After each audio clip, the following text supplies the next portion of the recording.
o'sha hukumatda shu paytgacha migratsiya agentligining rahbari bir deylik siyosiy nima deydi, politsiyavest deydi-ku ruslar.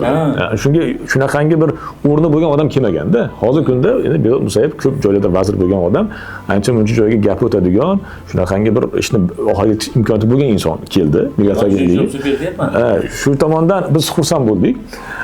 Mana shu aeroportlar bo'yicha aytmasam bo'lmaydi. Mana biz hozir 2 oyda o'tgan 2 oy davomida migratsiya agentligi bilan hamkorlikda bular qayerga o'sha nima tashkiliy ravishda ishga yuborib turgan bo'lsa, shuki har bir fuqaromizga pej berishyapti va bu yerda orqasida QR kodi bor. Va QR koddan agar shu skan qiladigan bo'lsa, borib turgan mamlakati bo'yicha 6 tadan video chiqarilgan. Masalan, biz hozir Rossiya bo'yicha, Koreya bo'yicha, Yaponiya bo'yicha qilib berdik, migratsiya agentligi bilan hamkorlikda qildik.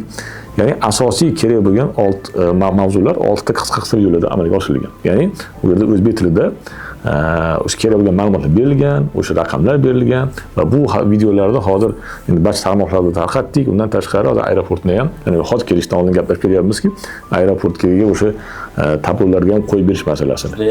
Ya'ni bu narsalar amalga oshirilyapti.